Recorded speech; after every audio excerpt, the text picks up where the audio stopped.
Tonight, before you close your eyes, I want to ask you something. Are you afraid of death? Most people are. And that fear feels natural, almost inevitable. But roughly 2,000 years ago, three very different men arrived at the same remarkable conclusion: death is not something to be feared. More precisely, it is only when we look death clearly in the face that we finally begin to see life. A slave, an emperor, a statesman, three men who never met. Three lives that could not have been more different. And yet each of them arrived at the same place, drawn by the same current of thought we have come to call Stoicism. Epictetus was born in chains. His master broke his leg, and he walked with a limp for the rest of his life. But no one, in all his years of bondage, ever managed to break what mattered most. Marcus Aurelius sat at the summit of the known world, emperor of Rome, commander of its legions, master of its laws. And yet every night, by candlelight, in the quiet of a military tent or a palace chamber, he wrote letters to himself. Letters no one was meant to read. Reminding himself that he was going to die. Seneca was the wealthiest philosopher Rome had ever known. He tutored emperors, wrote plays and treatises, and spent decades meditating on the nature of a good death. And then, one afternoon, he was asked to demonstrate everything he had written not on paper, but with his own life. These three men do not just belong to ancient history. They belong to tonight, to this room, to the particular darkness that settles in when the noise of the day finally fades. And we are left with the one question we have never quite been able to answer. What does it mean to live well, knowing that we will die? That is the question we are going to sit with together, in the hours ahead. To understand where Stoicism came from, we need to travel back to a world that may feel, in many ways, strangely familiar. Imagine Athens in the 3rd century before the Common Era. The great age of Pericles is over. The democracy that produced Socrates and Plato has grown feverish and unstable. The conquests of Alexander the Great have shattered the boundaries of the known world, and then Alexander himself died young, and the empire he built began tearing itself apart almost immediately. The streets of Athens are full of competing voices. There are philosophers on every corner, each one promising a different map to the good life. The followers of Epictetus say that quiet, undisturbed pleasure is the highest good. The skeptics say we cannot really know anything at all. The old civic religion, with its gods and myths and animal sacrifices, feels increasingly hollow to educated men and women who have seen too much of the world to believe that Zeus is personally managing human affairs. People are lost. Not dramatically, not loudly, but in that deep, quiet way that comes when the old certainties dissolve and nothing new has yet arrived to take their place. Into this world walked a man named Zeno. He was from Citium, a small city on the island of Cyprus. His father was a merchant, and Zeno had grown up expecting to be a merchant too. He was crossing the Mediterranean on a trading voyage when his ship went down in a storm. He lost everything: his cargo, his investment, his plans. He arrived in Athens with nothing. The story goes that one afternoon, wandering through the city, he stepped into a bookshop and began reading a work about Socrates. He was transfixed. He looked up and asked the bookseller where he might find men like the one described in these pages.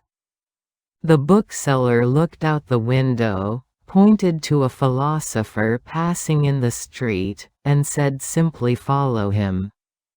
The shipwrecked merchant followed. And in the following, his entire life changed. Zeno eventually began teaching on his own, in a public colonnade near the Athenian marketplace. The colonnade was decorated with painted murals in Greek, stoipoikal, the painted porch.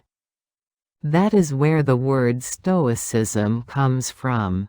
Not from a grand academy, not from a royal patronage. From a covered walkway, open to anyone who cared to stop and listen. Slaves stopped. Generals stopped. Merchants and senators and freedmen stopped. From the very beginning, Stoic philosophy refused to belong exclusively to any one class of people. And that refusal, that radical accessibility, was its first quiet revolution. The world Zeno was speaking into was not so different, in its anxieties, from our own. Empires rising and falling. Political corruption. Economic inequality so extreme that some men owned other men as property. Plague, war, uncertainty. The feeling that the old ways of understanding human life had broken down, and no one quite knew what would take their place. Zeno's answer was not a religion. It was not a promise of paradise.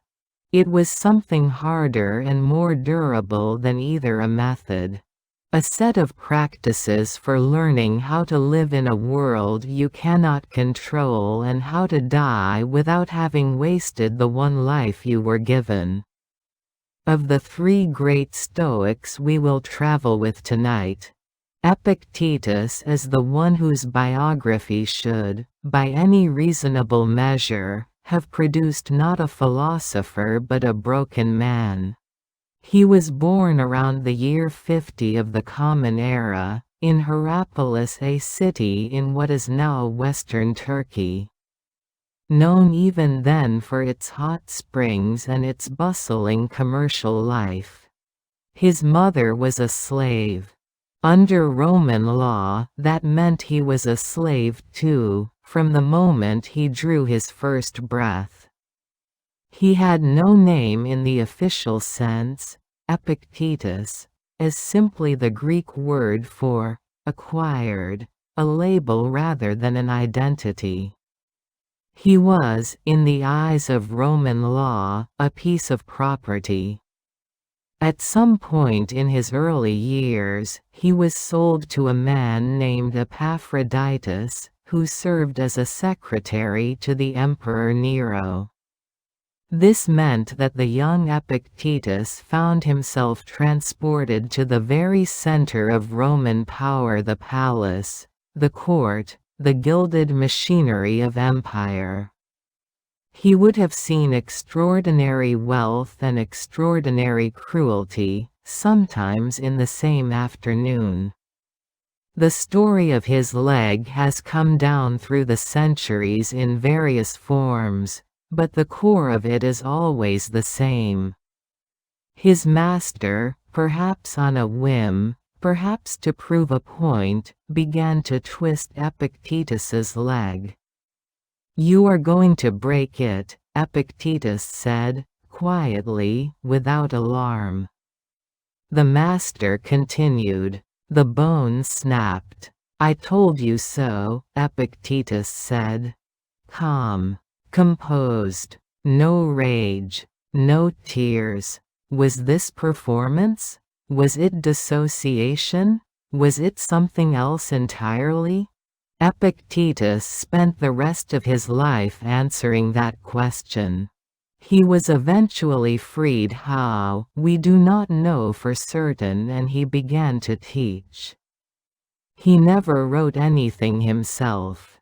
What we have comes from a student named Arrian, who transcribed his lectures with such care and devotion that the words feel, even now, as though they are being spoken aloud rather than read on a page.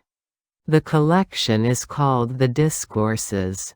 A shorter, sharper distillation of its essential teachings is known as the Enchiridion, the Handbook. And the handbook begins with one of the most consequential sentences in the history of Western philosophy. Some things are in our control, and others are not. That is all. 8 words, in their simplest translation. And yet those 8 words contain an entire architecture of human freedom. What is in our control? Our judgments, our desires, our intentions, our responses, the interior life, the invisible country that exists behind our eyes, which no one can enter without our permission. What is not in our control? Our bodies, our reputations, our wealth, the behavior of other people, the weather, the economy, the decisions of rulers, the advance of disease, the moment of our death. Epictetus knew this not as a philosophical proposition but as a lived reality. He had felt it in the snap of his own bone. The master could control his body. The master could not control his soul. And if the soul, the capacity to judge, to choose, to interpret, remained free, then in the deepest sense, the slave was free. Not legally, not materially, but in the only way that, in the end, actually matters. This is a radical claim. It is also, on its surface, a claim that could be used to justify terrible things, to tell the oppressed that their oppression is merely a matter of attitude. Epictetus was aware of this danger. He was not saying that slavery was acceptable, or that injustice should be tolerated. He was saying something more precise, that even within unjust conditions that cannot immediately be changed, the human capacity for dignified response is never fully extinguished. And death, in this framework, loses its terror. Death is something that happens to the body. The body was never truly yours to begin with. It was lent. Everything that was lent must eventually be returned. The lame slave walked through the world freer than most free men. While Epictetus was limping through the back streets of Rome, making his living teaching the children of wealthy families, who perhaps did not fully grasp the irony of paying a former slave to tell them how to live, the future emperor of Rome was growing up in a household that combined privilege with an unusual degree of genuine intellectual seriousness. Marcus Aurelius was born in 121 of the Common Era, into a family of Spanish origin that had risen to senatorial rank. His father died when he was young, and he was raised largely by his grandfather. He was a serious child, studious, earnest, physically active, but never particularly drawn to the theatrical displays of martial prowess that Roman aristocratic culture celebrated. The Emperor Hadrian noticed him. According to the ancient sources, what attracted Hadrian's attention was not the boy's lineage or his looks, but a specific quality of character. Even as a child, in the artificial social world of the imperial court, Marcus seemed incapable of telling a lie. There is a story that Hadrian began calling him Verissimus, the most truthful one. Hadrian, as he arranged the succession of the empire, made a decision that would shape the history of the ancient world. He designated a man named Antoninus Pius as his heir, but on one condition: Antoninus must adopt Marcus Aurelius and groom him as the next emperor in line. And so Marcus, who had wanted to be a philosopher, found himself instead committed to becoming a ruler. He did not stop wanting to be a philosopher. In his mid-20s, Marcus encountered the writings of Epictetus. The old slave had been dead for some years by then, but the lectures Arrian had transcribed were circulating widely. Marcus read them with the kind of concentrated attention that changes a person.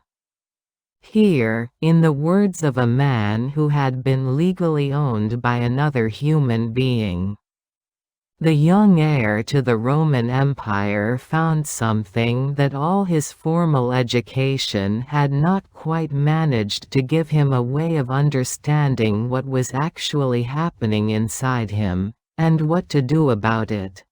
The Emperor Epictetus never met, and Marcus Aurelius, who never met him, were, in a profound sense, teacher and student across time.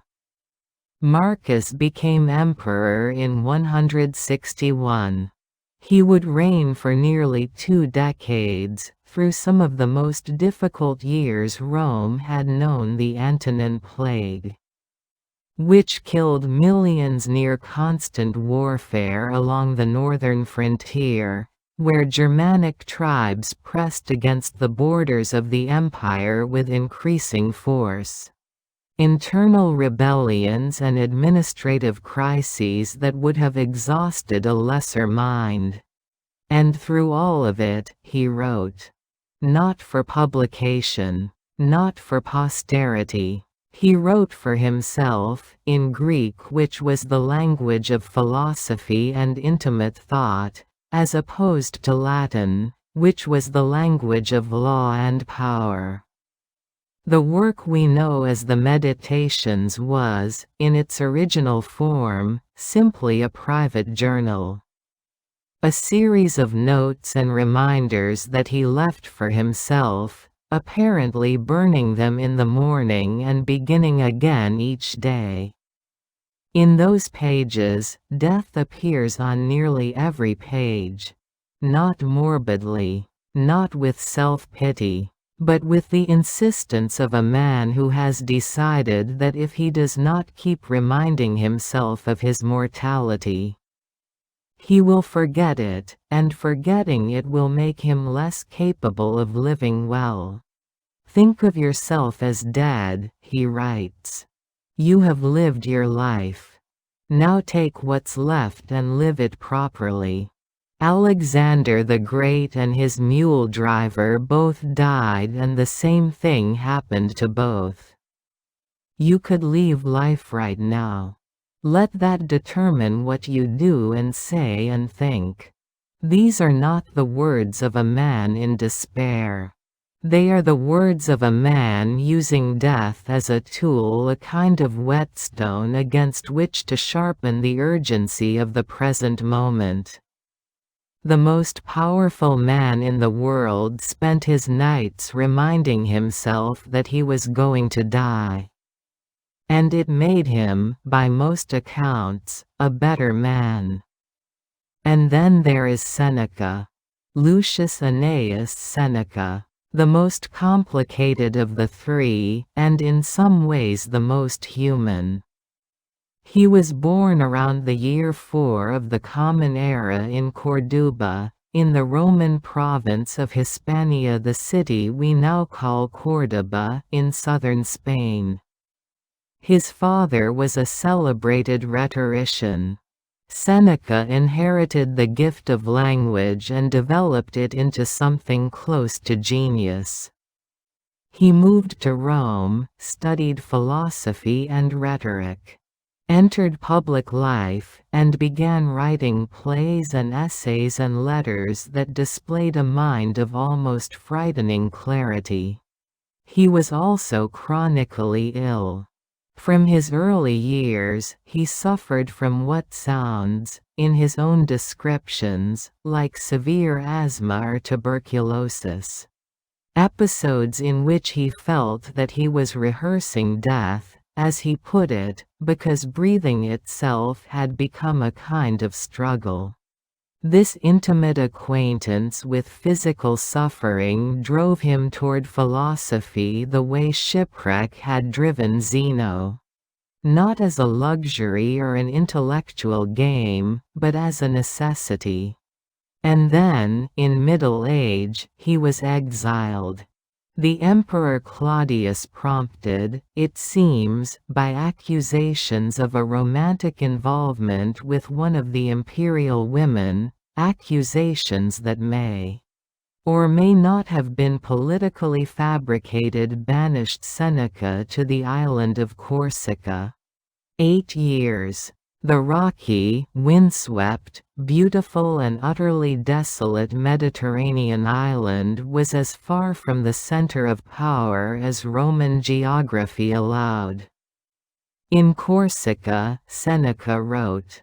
He wrote about grief, about time, about the shortness of life. He wrote letters to friends. He wrote treatises on anger and on the consolations available to the bereaved. And he developed, in that isolation, a body of thought about death that remains among the most searching ever composed. It is not that we have a short time to live, he wrote, in what has become perhaps his most quoted observation, but that we waste a good deal of it. Begin at once to live, he urges, and count each separate day as a separate life. He returned from exile when Claudius's successor Nero came to power, and was appointed the young emperor's tutor and chief advisor. For several years, the historians tell us, Seneca's moderating influence helped restrain Nero's worst impulses. And during this period, Seneca also became extraordinarily wealthy, acquiring vast landholdings, enormous sums of money, a lifestyle entirely at odds with the austerity his philosophy professed. His critics were not gentle.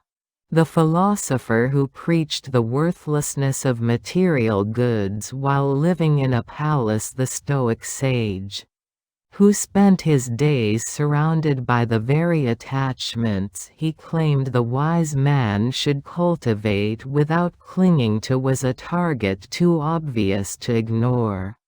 Seneca knew it, and his answer was characteristically candid.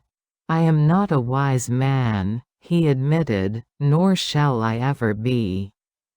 My only claim is that I am better than the wicked." He argued that wealth, in itself, was not incompatible with Stoic virtue. What mattered was whether you possessed it or whether it possessed you. The wise man could live in a palace without being enslaved by the palace, just as Epictetus had maintained his freedom in a slave's chains. Whether you find this convincing may depend on how charitable you are feeling. What is undeniable is that Seneca was, throughout all of it, genuinely honest about his own failures. He never claimed to have arrived. He claimed only to be on the journey. and the journey was about to demand everything from him. The year is 65. Nero has descended into something that can only be called madness, though it was a madness wrapped in absolute power, which makes it more dangerous than any ordinary variety. He has had his mother murdered. He has had his first wife executed. He has blamed a catastrophic fire that destroyed much of Rome on a small religious sect called the Christians, and had them tortured and killed in spectacular public ceremonies. A group of Roman senators and equestrians, calling themselves the Pisonian conspiracy, have been secretly organizing an assassination attempt. They intend to kill Nero and replace him with a man named Gaius Piso, or perhaps, some of them hope, with Seneca himself, whose prestige and philosophical reputation might lend legitimacy to a new regime. Whether Seneca knew of the plot, and to what degree he may have been complicit, is a question historians have debated ever since. What is not in doubt is what happened when the conspiracy was discovered. Nero sent a messenger to Seneca's villa. The message was precise: you may choose the manner of your death. This was the moment that Seneca had spent a lifetime preparing for. Or, rather, it was the moment that would reveal whether all the preparation had meant anything at all. The question he had posed in essay after essay: can philosophy teach us to face death without fear? Was no longer theoretical. He did not hesitate. According to the account of the historian Tacitus, Seneca received the news calmly, asked for his will, was told this was not permitted, and then turned to his friends and family who had gathered around him, weeping. Where, he asked them, with something that sounds almost like gentle reproach, are your maxims of philosophy? Where is the reason that we have practiced all these years? He opened his veins. In an old man, blood flows slowly, and the process was agonizing and prolonged. He took poison, it was not effective. He was eventually helped into a heated bath, where the steam finished what the cutting had begun. Throughout, the ancient sources tell us, he continued to speak. He dictated notes to his secretaries until he no longer could. He consoled his companions. He told his wife, who had cut her own wrists in solidarity before being stopped by Nero's soldiers, that he was leaving her the best thing he had: the example of a life lived according to principle. The man who had written more eloquently about death than almost anyone in the Roman world had finally demonstrated, at mortal cost, that he believed what he had written.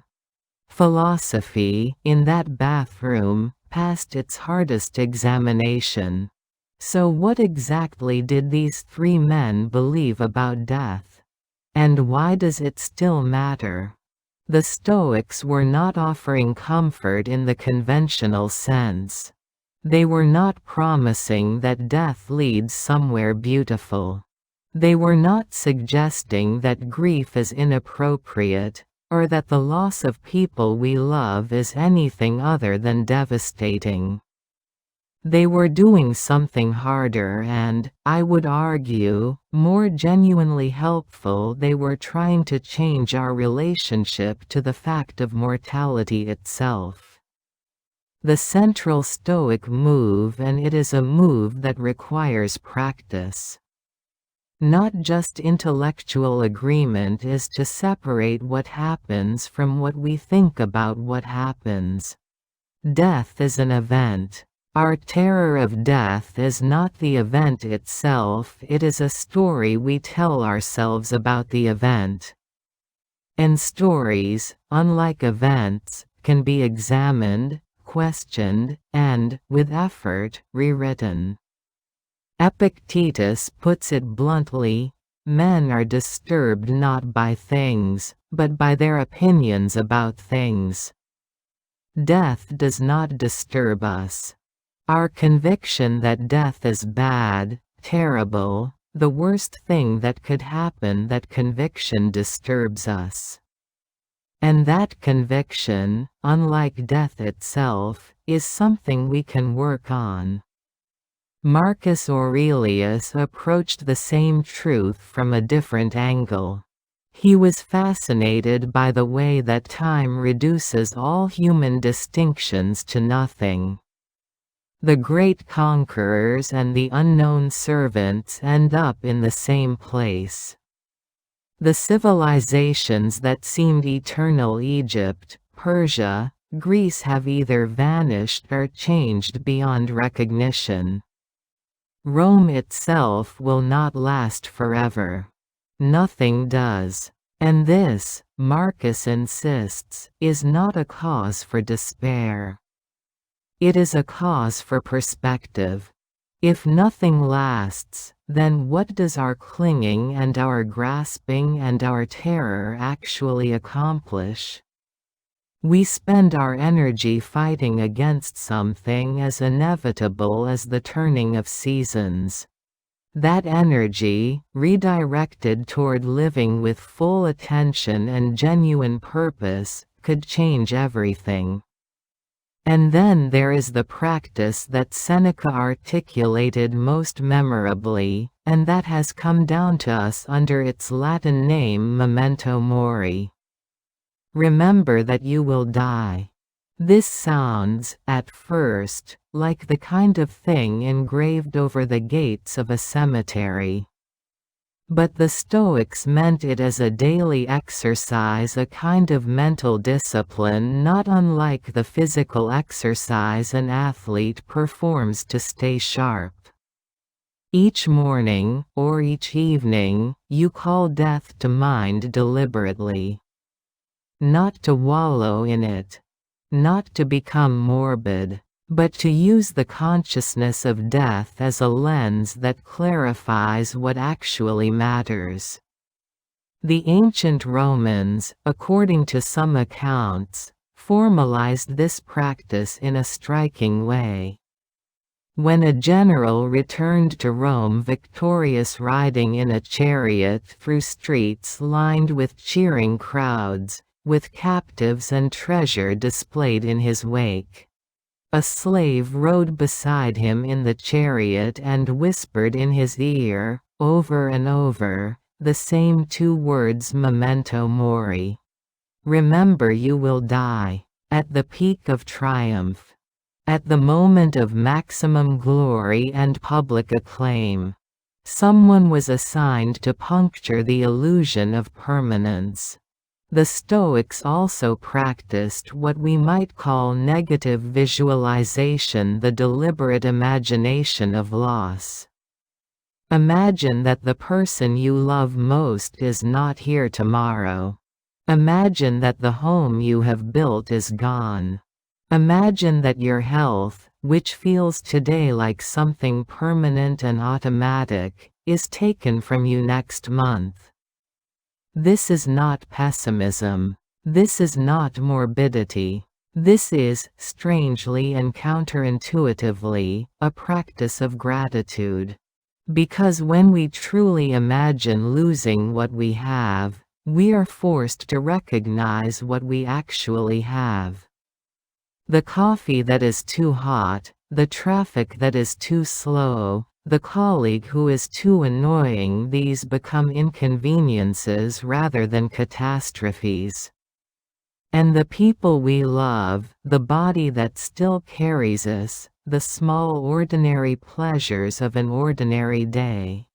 These come into focus with a clarity that habit and comfort have obscured. Have you ever tried this? Perhaps tonight, before you sleep, you might. Not anxiously. Not in a way that generates new fears. But quietly, with the gentle curiosity of someone who has decided to really look at their life. There is one more dimension of Stoic thought about death that deserves careful attention. Because it connects the ancient world to our own in ways that go beyond philosophy seminars and self-help books. The Stoics believed in what they called the hegemonikon, the governing faculty, the rational and moral core of the human person. This is not quite the same as the soul in any religious sense. It is closer to what we might call the capacity for conscious, deliberate response, the part of us that can observe our own reactions, question our own assumptions, and choose, even in the worst circumstances, how to meet what is happening to us. This governing faculty, the Stoics argued, is the only thing that is truly ours. Everything else, health, wealth, reputation, relationships, the body itself, is given to us for a time and will eventually be taken back.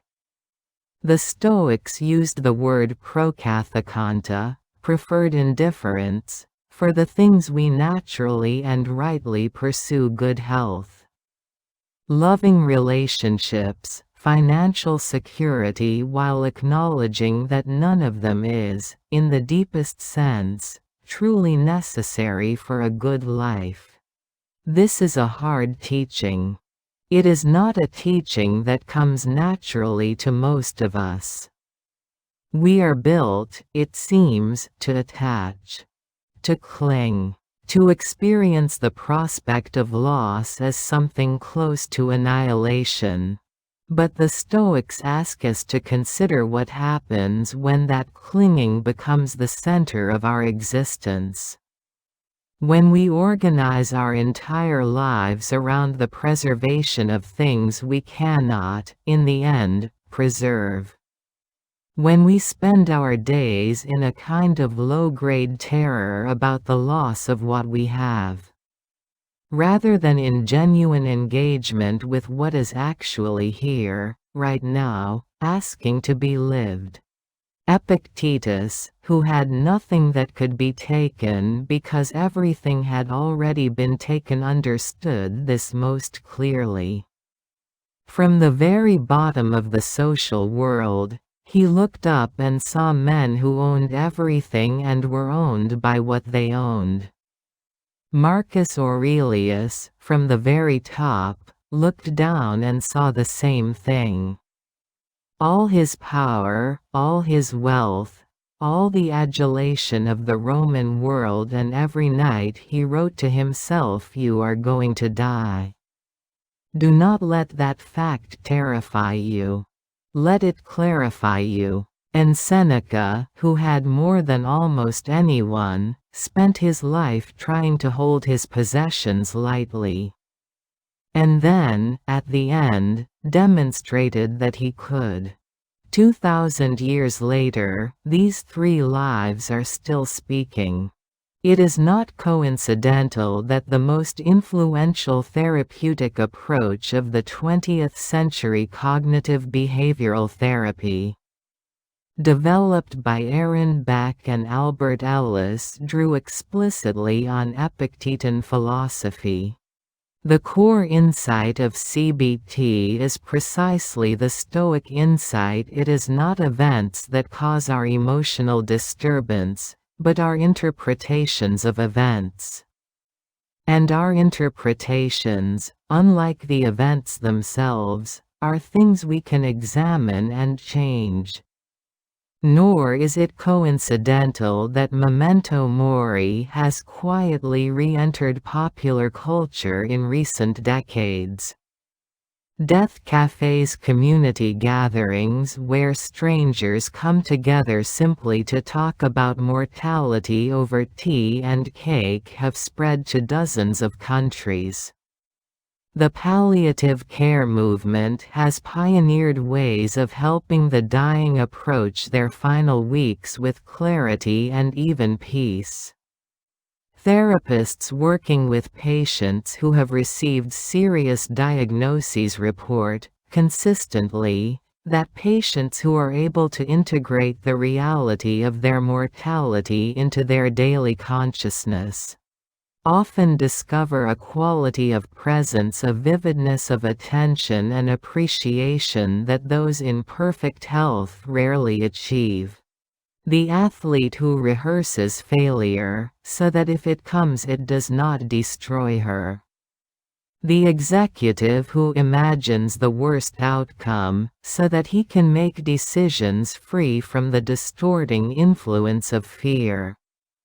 The parent who sits with the thought of loss, not to become paralyzed by it, but to be shaken into full presence with the child who is right here, right now, growing up faster than seems possible.